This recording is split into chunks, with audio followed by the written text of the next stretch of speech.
Saint Thérèse of Lisieux was born on January 2nd, 1873 in Alençon, France, receiving the baptismal name Marie-Françoise Thérèse Martin. She was the youngest daughter of a deeply Catholic and devout family. Her parents were Louis Martin and Zélie Guérin, today also canonized by the Church. From birth, Thérèse was surrounded by an environment of faith and devotion that shaped her soul from her earliest days. Her mother died when Thérèse was only 4 years old, leaving an immense void in her heart, but also a greater thirst for God. This early loss was striking, for it led her to develop a great spiritual sensitivity, making her even more dependent on the love of Christ and the protection of the Virgin Mary. After her mother's death, Thérèse and her sisters moved to Lisieux, where they were raised by their father and their aunt. Thérèse had a sensitive and delicate temperament. She cried easily and suffered intensely in the face of small annoyances. Her father, whom she called my king, was a fundamental presence in her life, conveying to her not only affection, but also a testimony of solid faith and absolute trust in God. Alongside her sisters, Thérèse grew up in a home where prayer, mass, and works of charity were part of the daily routine. This rigorous and loving Catholic upbringing prepared her soul for the mission that God would entrust to her. From a very young age, Thérèse showed a heart deeply inclined to love and kindness. She was generous, gentle, and liked to help others, even in the simplest things of daily life. Her precocious intelligence and purity of heart drew the attention of those who lived with her. Although she was sensitive and fragile, she possessed an inner strength that over time would be refined by the grace of God. Her early years were also marked by an intense devotion to Our Lady, to whom she turned with childlike confidence, seeing in the Mother of God the consoling presence she lacked after the death of her earthly mother. The loss of her mother left Thérèse with heightened sensitivity, causing her to cling deeply to her sisters, especially Pauline, whom she saw as a second mother. This bond was so strong that when Pauline entered the Carmel, her departure represented immense suffering for Thérèse, but also the opportunity to mature in her faith. From early on, God led her along a path of detachment and purification, showing her that only He could be the inexhaustible source of consolation. This childhood experience was the foundation of her later spirituality, known as the Little Way. Still in childhood, Thérèse began to face crises of physical and psychological health, marked by great sensitivity. At the age of 10, she suffered a severe illness that nearly led to her death. During this period of suffering, the family turned intensely to prayer and the intercession of the Virgin Mary. It was then that one of the first miracles in her life occurred. During a vision of the image of the Virgin, Thérèse experienced an extraordinary healing that definitively marked her heart. This episode strengthened her confidence in Mary and caused the certainty to grow in her heart that God had a special mission for her. Thérèse's family environment was imbued with Catholic faith, but also with the simplicity of the home. Her parents, hardworking and devout, taught their daughters to unite prayer and daily life. The Christian life was not limited to religious practices, but extended to work, service to one's neighbor, and the concrete living of charity. Thérèse absorbed this spirit, learning from an early age that holiness is not reserved for grand deeds, but can blossom in love applied to small things. This lesson would become central in her spiritual life and in the teaching she would leave to the Church. As the youngest daughter, Thérèse was also the target of special care from her sisters. This position aroused in her both tenderness and fragility. For being excessively protected, she developed a delicate sensitivity that later needed to be purified. Her tendency to cry for small reasons or to feel easily hurt was, over time, transformed into filial confidence before God. The Lord, in His divine pedagogy, used even these natural limitations to bring forth the spiritual greatness that would be revealed in her adult life. Attachment to the family was one of the most striking characteristics of Thérèse's childhood. Her home represented a safe harbor for her, where she found love, support, and an example of Christian life. However, God was calling her to a vocation that would require renunciation and detachment, and from an early age, He prepared her to leave this protected environment and entrust herself entirely into His arms. Each loss, each trial, and each separation helped shape her soul on the path of total trust in the merciful love of God.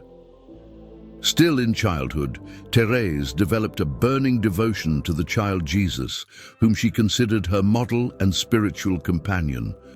The simplicity, humility, and trusting abandonment of the child Jesus enchanted her soul and would serve as the basis for the spirituality she would later call the Little Way.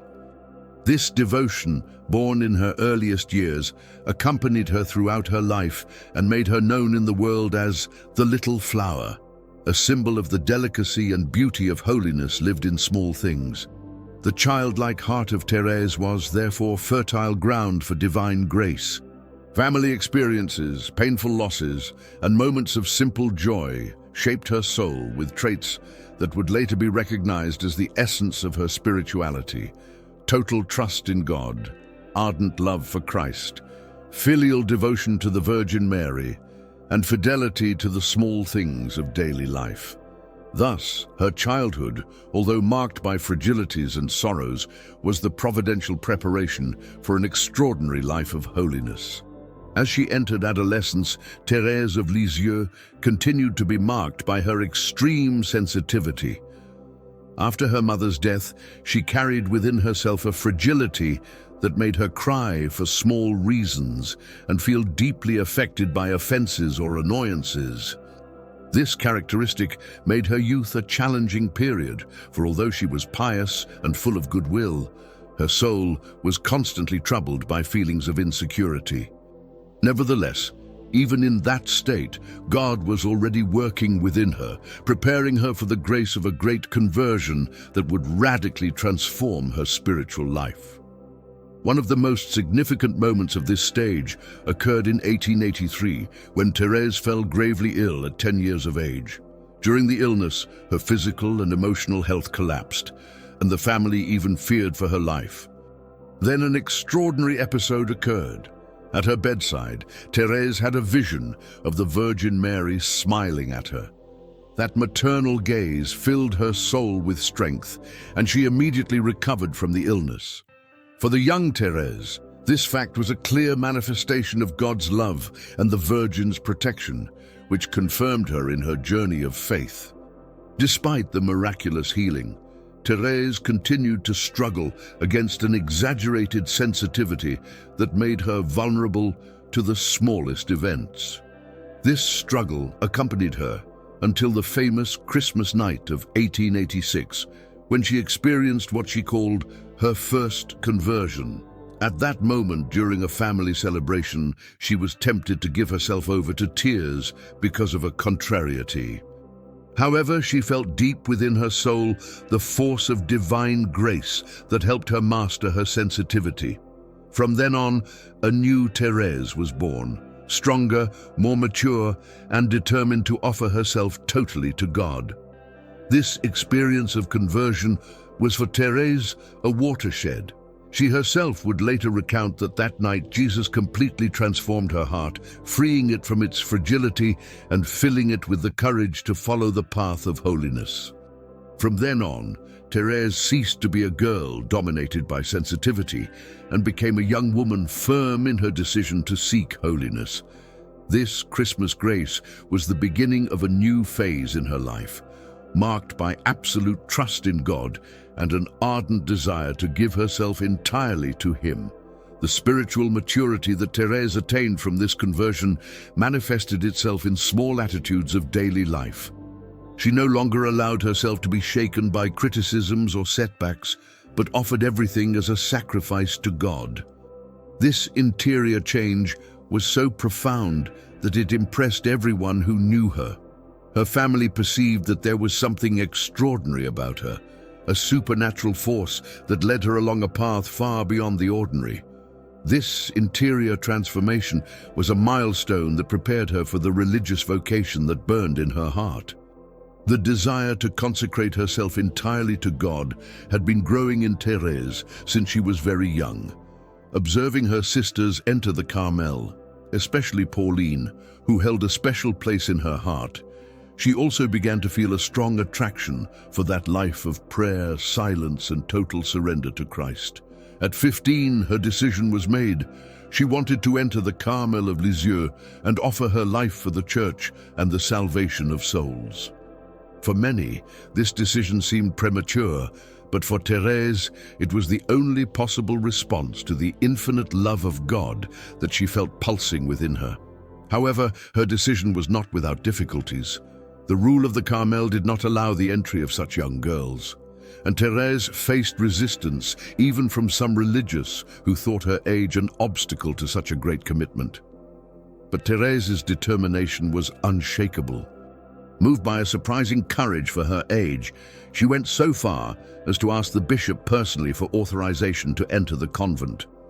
This insistence showed not only her spiritual maturity, but also the strength of the grace that impelled her toward her vocation. The unlimited trust that Thérèse placed in God was the key to overcoming all obstacles. Even in the face of the initial refusal, she was not discouraged. On the contrary, she offered everything in prayer and waited patiently. This period of waiting was for her a time of trial and maturation, in which she learned to place her will entirely in God's hands. Thérèse's perseverance was rewarded in a surprising way. During a pilgrimage to Rome in 1887, she had the audacity to ask Pope Leo XIII directly for permission to enter the Carmel. Although she did not receive an immediate answer, her courage drew attention and contributed to her entry being authorized shortly thereafter. This episode before the Pope reveals Thérèse's fearless and confident spirit. Despite her fragile and youthful appearance, her soul was moved by an unbreakable determination. Her boldness, far from being seen as imprudence, was understood as the fruit of a deep love for Christ. The Pope himself, impressed by the young woman's insistence, blessed her and told her that, if it were God's will, she would enter the Carmel. And so it happened.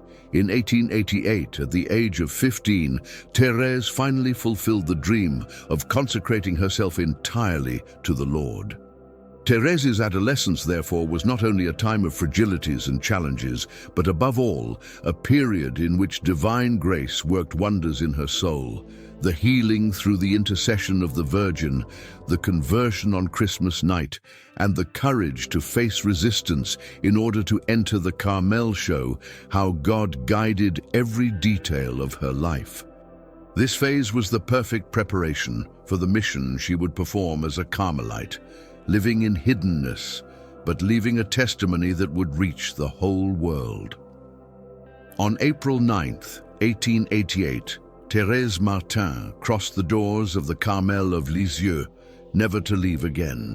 She was only 15 years old, but her heart was filled with a spiritual maturity that surprised even the most experienced religious.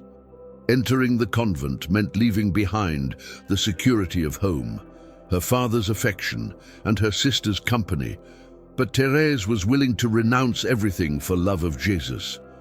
For her, the cloister was not a painful sacrifice, but an opportunity to live in full union with God, in the simplicity of daily life and in constant prayer. This act of absolute surrender marked the beginning of a life entirely dedicated to the service of the Lord. Life in the Carmel was extremely austere. The religious lived a routine of silence, prayer, manual labor, and penance. For someone as sensitive as Thérèse, it might have seemed impossible to adapt to such a rigorous environment, but she saw in each sacrifice an opportunity to love Christ. The intense cold of the cells, the long hours of prayer in choir, the frugal meals, and the small mortifications were for her a hidden treasure, for she discovered in each renunciation a way to unite herself more intimately to the crucified. Thérèse did not seek outward heroics, but lived each detail with love, even the smallest ones, believing that true holiness was hidden there. Despite her determination, Thérèse faced many trials in the first years of religious life. Adapting to the strict regime of the Carmel brought with it nights of spiritual aridity, moments of doubt, and intense interior trials. Living with the sisters was not always easy, for community life required patience, humility, and a constant exercise of charity. Thérèse encountered criticisms, misunderstandings, and even small frictions that could have discouraged a less persevering soul. However, instead of being cast down, she saw in each situation an opportunity to offer a hidden sacrifice to God, transforming annoyances into acts of love. One of the most striking experiences of this period was living with elderly and sick nuns. Thérèse volunteered to help them, even when it demanded great personal renunciations. There were sisters with difficult temperaments who complained constantly or were not very affectionate. Even so, Thérèse did not give up treating them with affection and patience. This silent love, made of simple and hidden gestures, would become the hallmark of her spirituality, the desire to love in small things. For her, grand works were not necessary to please God, but fidelity in apparently insignificant details. Another aspect that marked her first years in the convent was her deep devotion to the Eucharist. Thérèse understood that the real presence of Jesus in the tabernacle was the center of Carmelite life, and she spent long moments in adoration before the Blessed Sacrament. In those hours of silent intimacy with Christ, her soul was strengthened and enlightened, receiving the graces necessary to persevere in her vocation. Daily communion was for her a source of joy and spiritual energy, for she believed that each Eucharist was a transforming encounter with the beloved spouse. Her relationship with her sisters was also a determining factor in this period. Pauline and Marie, who were already in the Carmel, welcomed her with tenderness but also with demands, helping her grow in religious life. The presence of her sisters was at once a consolation and a challenge, for Thérèse needed to learn to live obedience and humility without falling into natural attachment to family ties. She herself recognized that community life was a school of holiness, where each difficulty became an opportunity to love God more. Thérèse's spirituality began to take shape in her first years in the convent. She understood that holiness was not reserved for a few privileged souls, but was accessible to all who sought to live love in a radical way. Her trust in God's merciful love led her not to be discouraged in the face of her weaknesses, but to throw herself into the arms of the Lord like a child. This filial trust would be the foundation of her famous doctrine of the little way, which would later enchant the world and open for the faithful a new horizon of simplicity and trust in divine love. Contact with the rule of the Carmel and with the writings of Saint Thérèse of Avila and Saint John of the Cross was also fundamental in Thérèse's spiritual formation. She was inspired by these masters of the mystical life, but adapted their teachings to her own reality, showing that the greatness of holiness could be lived in a simple and concrete way. She did not seek extraordinary experiences or mystical visions, but constant fidelity to love in small things. This vision made her spirituality profoundly accessible and revolutionary within the Church. Even as she faced the demands of the Carmel, Thérèse experienced moments of profound spiritual joy. Silence, prayer, and surrender to the love of Christ filled her heart with peace. She understood that her vocation was not only to pray for herself, but to intercede for the whole world. Already in the early years of religious life, she began to feel a strong desire to pray for priests and for souls far from God, offering her small sacrifices for them. This missionary zeal would become one of the hallmarks of her life, even though she had never left the cloister. Thus, Thérèse's first years in the Carmel were a school of holiness marked by trials, renunciations, and above all, by a growing love for God. Each gesture, each hidden act, each silent prayer was lived as an offering to the Lord. The 15-year-old young woman who entered the convent in fragility was being transformed into a mature soul, full of ardor. The Carmel of Lisieux, which seemed an insignificant place in the eyes of the world, became the setting for the extraordinary work that God was accomplishing in a small and humble Carmelite. As she matured in her Carmelite vocation, Thérèse of Lisieux began to understand more deeply what it meant to be a saint. From a very young age, she nurtured the desire to attain holiness, but in her simplicity, she realized that she did not possess the strength or the great heroic virtues she admired in the saints. Reflecting on her limitations, she found an answer that would change her life and illuminate Christian spirituality. Holiness did not consist in accomplishing grand feats, but in abandoning oneself completely to God's merciful love. This trusting abandonment, lived in the small things of daily life, was the core of what she called the little way. The little way of Saint Thérèse consists in living holiness in simplicity, in filial trust, and in love applied to the most ordinary details of life. Instead of seeking extraordinary works, she understood that every small gesture, when done for love of God, had infinite value. A smile given in the midst of difficulty, a hidden sacrifice, a word of patience, or a silent renunciation could become true acts of love and union with Christ. This discovery made Thérèse a beacon of hope for all the faithful, showing that holiness was not unattainable, but was within the reach of any soul willing to love. Thérèse described her spirituality with the image of a child throwing herself into her father's arms. She recognized her littleness, her limitations, and her inability to climb the ladder of holiness on her own. But she firmly believed that God, in His mercy, would take her in His arms and raise her up to Himself. This attitude of absolute trust transformed her inner life into a powerful testimony of divine goodness. It was not human greatness that counted, but the heart's openness to grace. Thus, the little way became not only her personal practice, but a gift offered to the entire church. The deepening of her spiritual life was also marked by an ardent love for God's mercy. Thérèse perceived that the world was marked by fear of divine punishment and by the rigidity of a religiosity often heavy. She, however, saw in God a loving Father who desired to be loved and in whom she trusted entirely. This spiritual vision brought freshness to Catholic thought, revealing a spirituality of trust, simplicity, and joy. For Thérèse, holiness was, above all, to love without measure and to trust without reserve. In her writings, especially in the celebrated autobiographical manuscript known as Story of a Soul, Thérèse described this spirituality with clarity.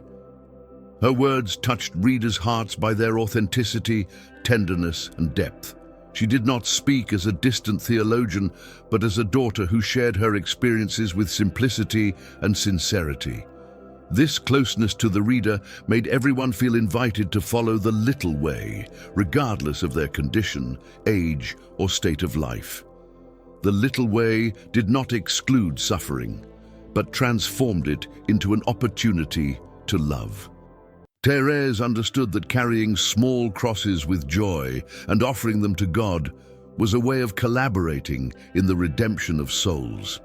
Even the most hidden pains, when offered in union with Christ, acquired a redemptive value. This spirituality of offering everything to God, from the greatest pains to the smallest annoyances, showed how holiness was truly accessible to all. For Thérèse, nothing was too small to be offered to Jesus. Another fundamental aspect of her spiritual deepening was love for the Church. Thérèse saw herself as a small member of the mystical body of Christ and desired to exercise an essential mission within it, to be love at the heart of the Church. She realized that, just as the body needs each organ to live, the Church needed the prayer and hidden sacrifice of its contemplative souls. This awareness led her to understand her vocation even more deeply, giving universal meaning to her life in the Carmel. This love for the church was closely linked to missionary zeal. Although she never left the cloister, Thérèse ardently desired to bring the love of Christ to all nations. She prayed for missionaries, offered sacrifices for them, and was later proclaimed patroness of the missions. Her heart, though hidden behind the grille of the Carmel, had a universal dimension, embracing the whole world with her prayer. This universality of love was yet another precious fruit of her little way. By living this spirituality, Thérèse became a luminous example for all Christians. She showed that holiness was not the privilege of a few, but the vocation of all the baptized. With her life and writings, she taught that it is possible to reach heaven by living with love the small things of each day. This simple yet profound message has won millions of hearts throughout the centuries, making Saint Thérèse of Lisieux one of the most beloved and popular saints of the Church. Thus, the deepening of Thérèse's spiritual life and the discovery of the little way were the answer that God offered to the world through a small and hidden soul. Her message continues to resound strongly. Holiness is accessible to all, and the path to attain it is trusting love lived in small things. The little flower of the Carmel of Lisieux blossomed in full strength, radiating her fragrance of holiness throughout the church. As she advanced in her religious life, Saint Thérèse of Lisieux began to face ever more intense trials, both in body and in soul. Although she was known for her sweetness and simplicity, her path was not free of difficulties. The Lord led her through an itinerary of deep purification, in which she had to learn to trust even more fully in divine love. These trials shaped her soul and prepared her to offer her life in total sacrifice, united to the cross of Christ. One of the first trials was the worsening of her fragile health. Since her youth, Thérèse suffered from illnesses, and in the Carmel, her condition became more pronounced. The long hours in choir, the austerity of convent life, and constant penances affected her delicate body. Even in the face of physical pain, she never complained. On the contrary, she offered everything to Jesus, transforming each suffering into an act of love. This spirit of hidden self-offering showed the sisters that true holiness is manifested in the silent fidelity to the small crosses of daily life. However, the most painful trial was not the illness of the body, but the so-called night of faith. Thérèse went through a period of intense spiritual aridity in which she felt as if God were distant and heaven closed. In her writings, she recounted the anguish of experiencing temptation against faith, feeling surrounded by the darkness of doubt. This experience was especially painful because it contrasted with the ardent love she had always nurtured for Christ. But far from succumbing to despair, Thérèse transformed this trial into an opportunity to grow in trust and purity of love. She understood that her dark night was not merely personal, but had a redemptive value. Thérèse offered her spiritual darkness for unbelievers and sinners who lived without faith. She said she wanted to sit at the table of sinners, experiencing their pains so she could pray for them and lead them to the light of Christ. This generous disposition to share the suffering of others revealed the immense missionary love of her soul. Even enclosed in the Carmel, she put herself in the place of those who did not believe and offered to God her interior pain as intercession for them. Life with the sisters also became a school of holiness amid trials. Thérèse faced difficulties in dealing with some religious of difficult temperament, but instead of reacting with impatience, she sought to respond with gestures of silent charity. When a sister caused her discomfort, she offered a smile or an act of kindness, hiding her own feelings of irritation. Thus, she transformed each situation into a sacrifice offered out of love. This way of acting seemed small, but it revealed the greatness of her soul. which knew how to transform even annoyances into acts of holiness. The spiritual and physical trials did not diminish her ardor. On the contrary, they intensified it. Thérèse understood that suffering was an integral part of the path of holiness, and that united to Christ, it acquired salvific value. In her night of faith, she clung to prayer and trust, even when she felt no consolation. This fidelity amid darkness became one of the most impressive traits of her spiritual life, showing that true faith is not based on feelings, but on a firm decision to trust in God, even when everything seems absent. Another painful suffering was accompanying the illness of her father, Louis Martin. He, who had been for Thérèse a model of faith and strength, fell gravely ill, even suffering episodes of dementia. Seeing her father lose his mental faculties was a heavy cross for the whole family, and Thérèse offered this pain in silence, without revolt. For her, this experience was an opportunity to trust even more in God's love, recognizing that even in the hardest situations, the Lord does not abandon his children. This unconditional surrender strengthened her filial trust, which became more and more radical. The trials that Thérèse lived reveal the profoundly paschal character of her life. Like Christ, she passed through the dark night, carried the cross, and experienced abandonment, but all this led her to a fuller union with the Lord.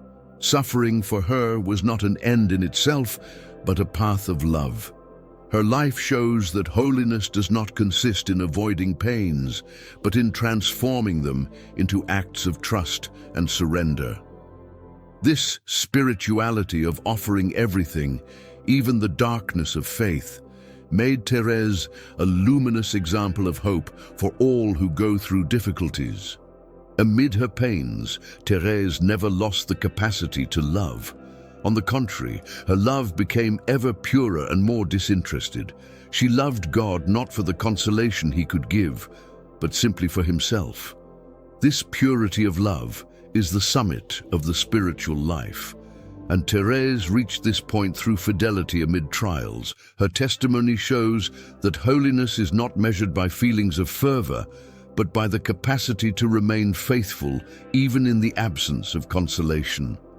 Thus the trials, sufferings, and night of faith were fundamental stages on Saint Thérèse of Lisieux's spiritual journey. Far from being obstacles, they became the raw material of her holiness. In each tear, in each pain, and in each silence, Thérèse found an opportunity to love and trust. Her life shows that darkness can be transformed into light when lived in union with Christ, and that the night of faith, far from distancing, brings the soul even closer to the heart of God. At the end of her short life, Saint Thérèse of Lisieux began to manifest the signs of a grave illness that would accompany her until death: tuberculosis. This disease, common in the 19th century, presented itself in a cruel way, causing hemoptysis, constant fevers, extreme fatigue, and deep pains. For a young woman of just over 20, the prospect of a fatal disease could be cause for despair. However, Thérèse received this cross with serenity and transformed it into an opportunity to love Christ more intensely. From the beginning, she understood that her illness would be the altar on which she would consummate her offering of love to God. The first manifestations of tuberculosis occurred in 1896, when Thérèse was only 23 years old. One night during Holy Week, she spat blood and realized that something serious was happening. Far from despairing, she welcomed the event as a response to the desire she already nurtured in her heart to offer herself as a victim to merciful love. For her, that bloodshed was a sign that Jesus had accepted her offering, uniting her to the mystery of the cross. Thus her illness, instead of being seen only as suffering, became for Thérèse the fulfillment of her total surrender. From that moment on, her health began to decline progressively. The coughing fits became more frequent and painful, and her physical frailty increased day by day. Nevertheless, Thérèse did not let the disease extinguish her inner joy. Even when she was prostrated, she kept a smile on her face and words of hope on her lips. Her sisters in the Carmel were impressed by the serenity and peace with which she faced the most difficult moments. For Thérèse, to suffer with love was the most authentic way of participating in Christ's passion. Amid the worsening of her illness, Thérèse continued to teach with her life the little way. Even without strength to accomplish great works, she showed that holiness could be lived in the patient acceptance of pain. Each cough, each fever, each sleepless night was offered to God for souls and for the Church. This spirit of silent oblation transformed her illness into a universal mission. Her cell in the Carmel, marked by poverty and silence, became a true altar of sacrifice where the young Carmelite consummated her life for the sake of the whole world. Suffering did not diminish her love for life, but raised it to a supernatural level. Thérèse did not see her disease as a tragic end, but as a means to unite herself even more to the divine spouse. In her writings, she expressed the ardent desire to be like a Holocaust victim, consumed by the fire of love. This desire was not the fruit of naive romanticism, but of a deep spirituality that understood the redemptive value of suffering accepted with love.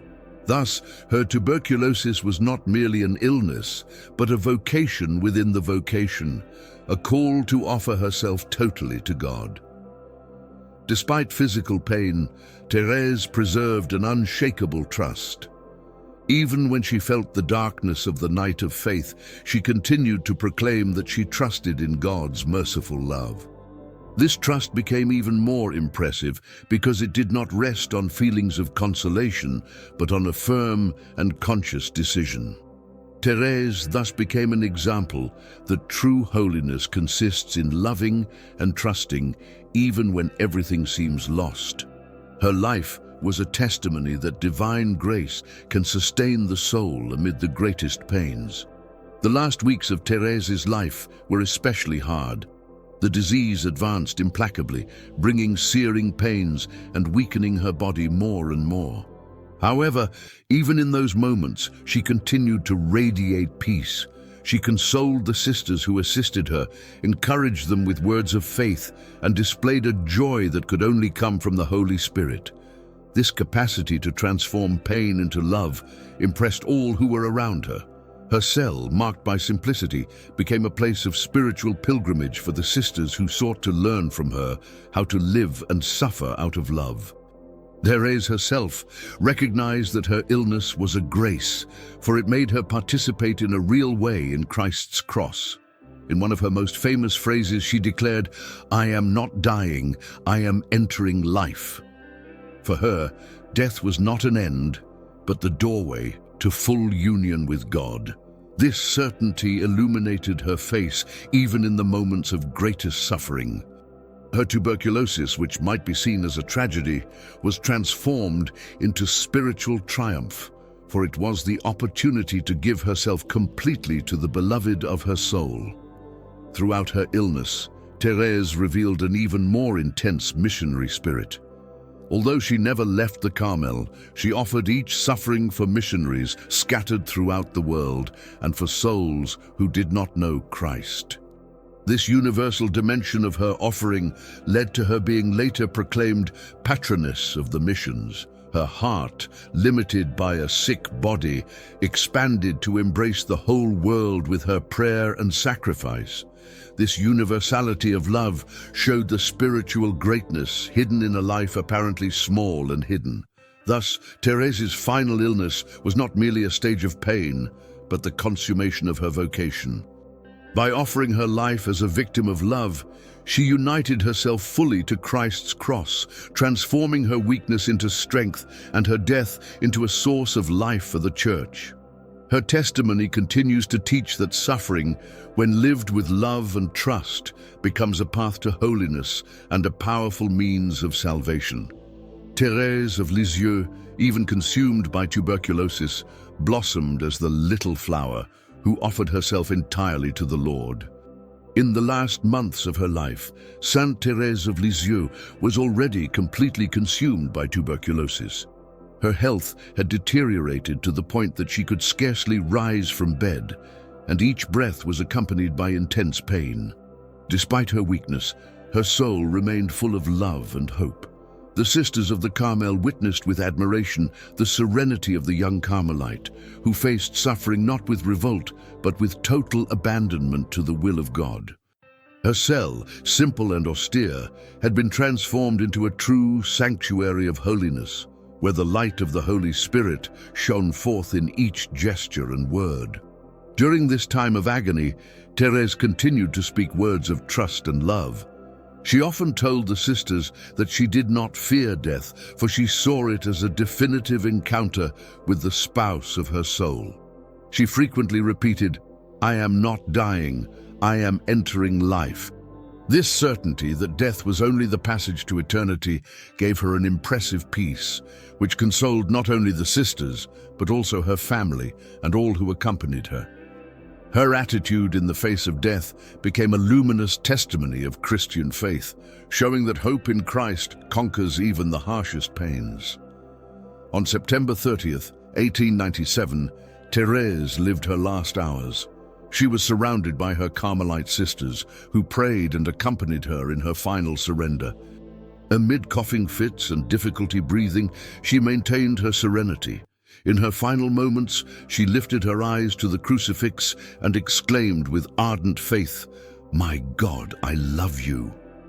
These were her last words before she gave her soul to God. At only 24 years of age, Thérèse left this world, but her departure was not marked by sadness, but by the certainty that she was entering the fullness of eternal life. The impact of her death was profound in the Carmel of Lisieux. The sisters, although they wept for the loss, knew that they had lived with an extraordinary soul. Quickly, Thérèse's reputation for holiness began to spread beyond the walls of the convent. The young Carmelite, who had never performed grand deeds in the eyes of the world, became a luminous example of holiness through her simplicity, trust, and love. Her testimony confirmed the central message of her life. Anyone in any state of life can attain holiness by loving and trusting in God in small things. The legacy of Saint Thérèse began to spread mainly through her writings. Her spiritual memoirs, collected in the book Story of a Soul, were published shortly after her death and reached thousands of people in a short time. The simple, sincere, and profound style of her narrative touched hearts and awakened in readers an authentic desire for holiness. The book quickly became a classic of Catholic spirituality and continues to this day to inspire generations on the path of love and trust in God. Another striking aspect of her legacy was the popular devotion that grew around her figure. Many of the faithful reported graces and miracles obtained through her intercession soon after her death. Pilgrims began to visit her grave in Lisieux, turning the Carmel into a place of prayer and fervent devotion. Thérèse, the little flower, came to be recognized as a saint not only in the hearts of the sisters of her community, but in the hearts of God's people throughout the entire world. Thérèse's fame for holiness was so great that only 28 years after her death, she was canonized by Pope Pius XV in 1925. This official recognition by the Church confirmed what the faithful were already experiencing. Thérèse had followed the path of holiness in an exemplary way and had become a model for all Christians. 2 years later, the same Pope proclaimed her patroness of the missions despite her never having left the Carmel. This title expressed the missionary ardor of her heart, which offered prayers and sacrifices for souls in every corner of the world. Over time, her spiritual legacy became even more relevant. In 1997, on the occasion of the centenary of her death, Pope John Paul II declared her a Doctor of the Church, recognizing the universal value of her spirituality. With this, Thérèse of Lisieux joined a select group of saints whose teachings are considered of fundamental importance for the life of the Church. Her little way was confirmed as a safe path for all the faithful, a true spiritual treasure offered to humanity. The legacy of Saint Thérèse remains alive, not only through her writings, but also through the devotion of the faithful. Churches, chapels, and shrines dedicated to her are spread throughout the world, and millions of Catholics turn to her intercession with confidence. Her message of simplicity, trust, and love remains timely, especially in a world marked by haste and the pursuit of grandeur.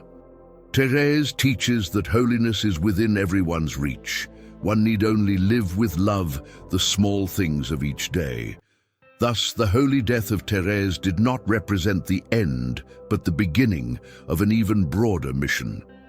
From the Carmel of Lisieux, her voice echoed throughout the world, carrying the message of God's merciful love to countless hearts. Her spiritual legacy transcends time and continues to inspire men and women to draw near to Christ by the path of trust and simplicity. The little flower that blossomed in the silence of the Carmel became a spiritual perfume that will never cease to fragrance the Church. After her canonization, the cult of Saint Thérèse of Lisieux quickly spread across all continents. Churches and chapels dedicated to her were built in countless countries, and her image came to occupy a place of prominence in popular devotion. Often represented in a Carmelite habit, holding roses and a crucifix, Thérèse became known as the Little Flower of Jesus. The symbolism of the roses, linked to her desire to shower blessings from heaven after her death, became a mark of her intercession, nourishing the faith of millions of devotees. In Lisieux, devotion to Saint Thérèse transformed the city into an important center of pilgrimage. The Carmel, where she lived and died, and the basilica built in her honor attract thousands of faithful annually.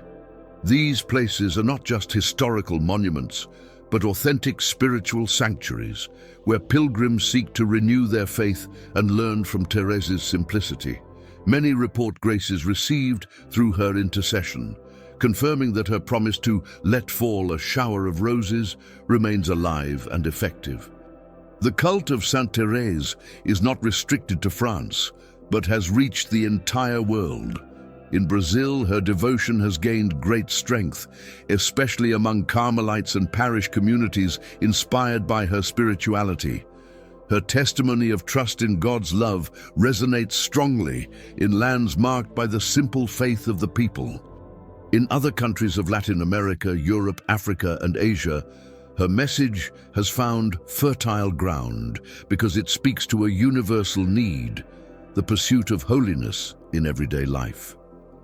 The timeliness of Thérèse's message is manifested especially in the modern world, so marked by immediatism and the pursuit of great achievements.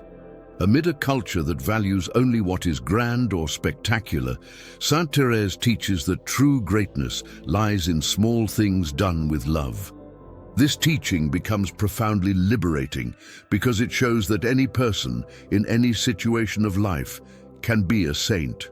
Extraordinary feats are not necessary, but rather the willingness to love in each detail of existence. Another aspect that makes her message contemporary is trust in God's mercy.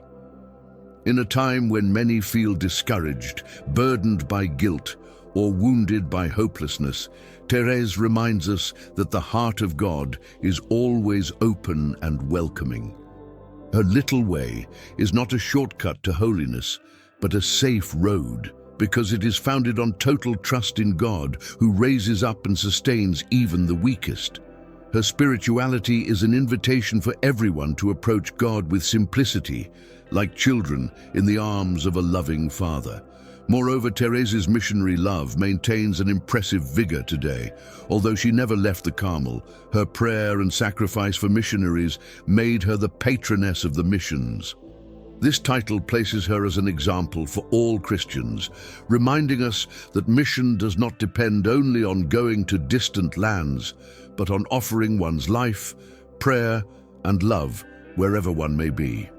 In a world still in need of evangelization, her missionary spirituality is a source of inspiration for priests, religious, laity, and entire families. Thérèse's influence also extends to the theological and pastoral fields. Her declaration as a doctor of the Church by Pope John Paul II in 1997 showed that her spiritual doctrine has universal relevance. The simplicity of her words contains a depth that illuminates the spiritual life of all the faithful. Pastors and theologians continue to turn to her writings as a sure source of inspiration for spiritual direction, catechesis, and the life of prayer. She, a simple young woman, became a teacher for the wise and learned. Her message is also a remedy for our time, which so often confuses holiness with perfectionism. Thérèse shows that holiness is not the fruit of our own strength, but of God's grace. Recognizing oneself as small is not a reason for sadness, but for hope, because it is precisely littleness that attracts divine mercy. This teaching frees the soul from the weight of self-sufficiency and invites it to rest in the arms of God, who works wonders through humble and trusting hearts. Today, Saint Thérèse continues to be one of the most beloved saints of the Church. Her liturgical feast, celebrated on October 1st, is an occasion of spiritual renewal for millions of faithful. Her presence remains alive through prayers, novenas, books, images, and shrines. She's not merely a figure of the past, but a companion present on the journey of Christians, interceding from heaven and showering the roses of graces she promised. Her voice, sweet and firm, still echoes in the Church, inviting everyone to follow the path of trust and love. Thus, the cult, devotion, and timeliness of the message of Saint Thérèse of Lisieux show that her mission continues. She, who lived hidden in the Carmel of a small town in France, is today known and loved throughout the world. Her life and teachings remain a beacon of hope, showing that holiness is not the privilege of a few, but a universal calling.